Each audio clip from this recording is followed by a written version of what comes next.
5 money habits you didn't know that you are holding you back. And I'm going to speak of this in a behavioral way because I believe if we can fix a behavior, we can fix a problem. Sometimes it's not about having more methods to actually combat the problem, but rather understanding why the behavior is there in the first place. And as I'm learning as a financial advisor, by the way, this is not financial advice. This is more so for educational purposes. As I'm learning more, these are things that are helping myself as I'm growing in my financial walk and as I'm growing in my career as a financial advisor. So the first thing is procrastination on financial decisions, otherwise known as the status quo bias. So one of the biggest problems that we face as humans is defaulting to the way things are and avoiding making major decisions that could potentially benefit us. So the bias, it pretty much deceives us because we have a bit of cognitive laziness. What this looks like from a financial standpoint is procrastination in investing, paying off debt, even adjusting financial strategies that just don't work. I know it's something that me and my wife have to battle. We all have to battle it because we want the minimal amount of effort for the maximum amount of return. And in the world of financial improvement, I'm just going to tell you that's not, it just doesn't work like that. Like it's not a thing. And so what happens is we typically just do nothing. We delay key decisions like saving, investing, which pretty much causes us to have money to sit idle, not really go to work for us, which is a law in money. And then it loses those growth opportunities, or, even worse, you can become subject to inflation, which none of us have control over. So one cool tip that I like to think about to break certain things like this is setting up just like automatic transfers to investment accounts, savings accounts, whatever the case may be.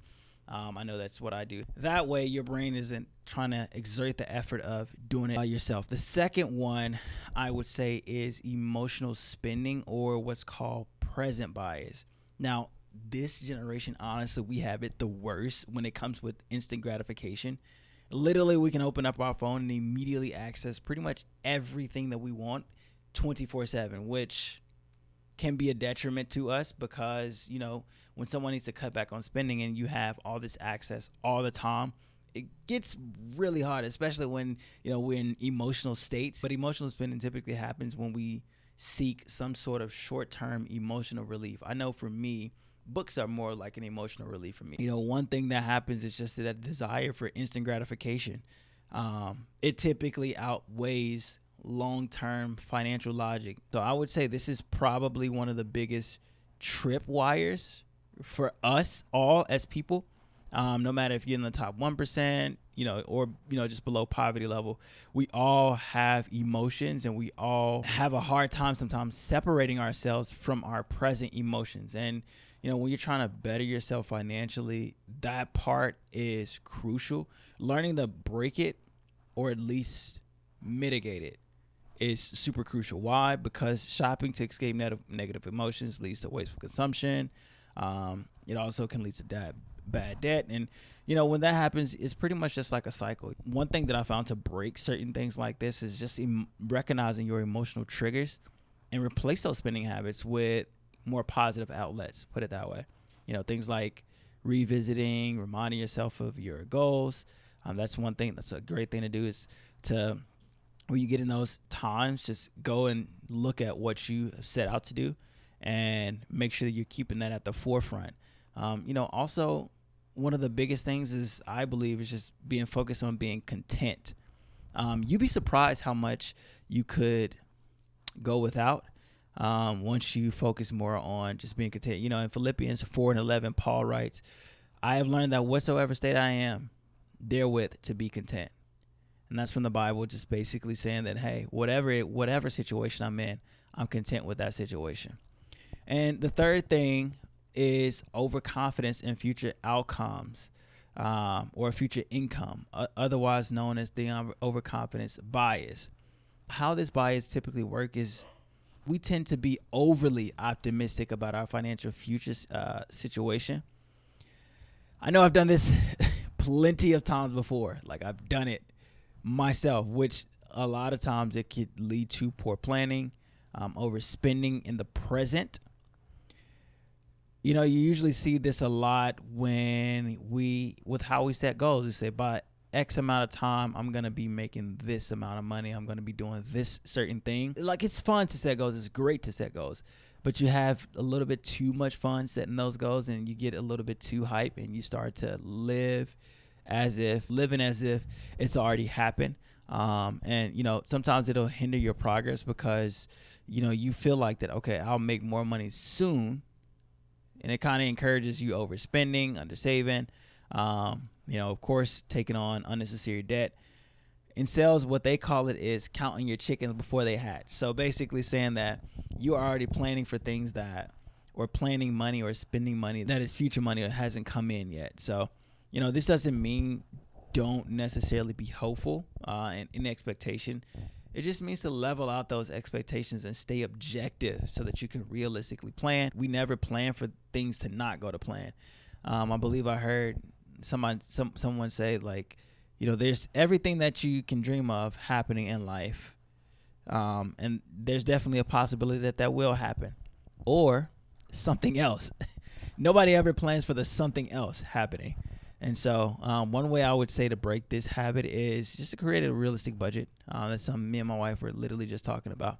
Creating a realistic budget and including a contingency plan for things like income fluctuations, financial emergencies. That way, you can make sure that you're consistently in a position to be ready for, worst case scenarios, whatever else life may throw at you. The fourth thing is anchoring to bad financial habits. This is called anchoring bias.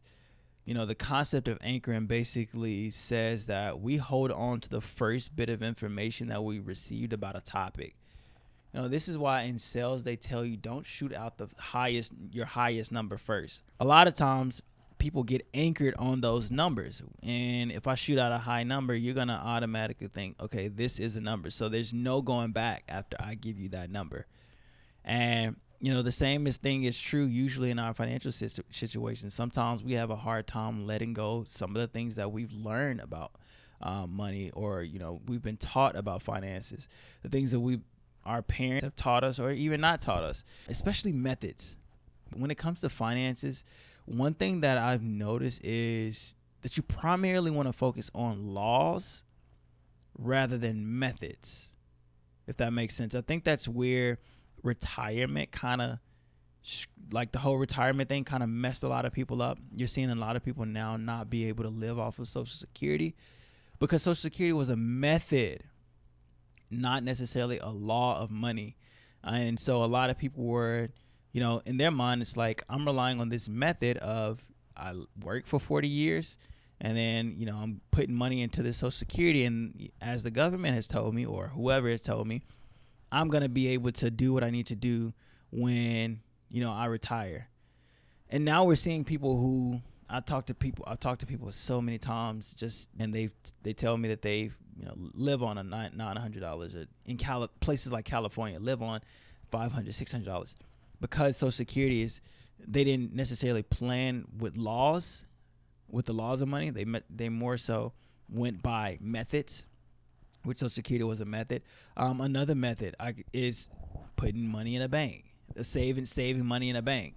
It's like that's a method, and it's not necessarily saying that it's like a terrible method. It's okay, but it's not a law that really will reap the benefits or the rewards that abiding by a law of money would. Because when you put your money in the bank, obviously you only gain 0.001% interest on that. But on the other hand, the bank is lending out your money at much higher interest rates and getting a return on that money. So what's happening is you are following a method, which is you've always been told, save the money, put your money in the bank. And the bank, they're operating by a law, which is why they are banks. One tip to break this bias is just challenge the long-standing beliefs that you may have heard or you may practice. And if you see some shaky advice, you find some shaky or questionable concepts, don't be afraid to adjust strategies by either learning new methods or just adapting to what the market is currently doing. And then the fifth and the final thing is buying to keep up with others, otherwise known as the social comparison bias. Man, we call it keeping up with the Joneses, And behavioral finance is known as social comparison bias. Now, it's based off of the social comparison theory that individuals determine their own social and personal net worth based on how they stack up against others. So some studies do show that about 10% of our thoughts are pretty much just comparisons of some kind. In the world of financial improvement, this can be an absolute nightmare. What happens is we feel certain pressure to live certain lifestyles, to live up to certain lifestyles. Even the people who are flaunting those lifestyles, they live certain pressures, but they go in such debt and so many financial strains because they're trying to keep up with a lifestyle.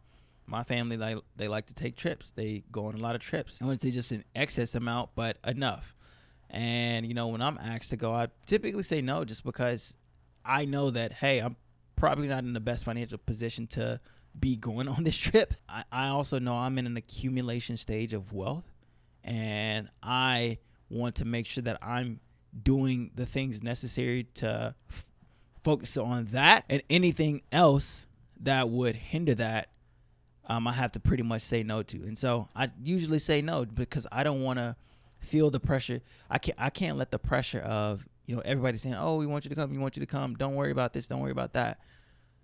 I can't let that pressure get me off track up to what I know financially is going to be the best thing for me and my family. One thing to break this habit is just to focus on your own goals, track that progress, and then stop comparing yourself to others' perceived success or their possessions. Those are the 5 behavioral habits. I want you to understand why we're actually doing the things that we're doing and how to stop them from that standpoint.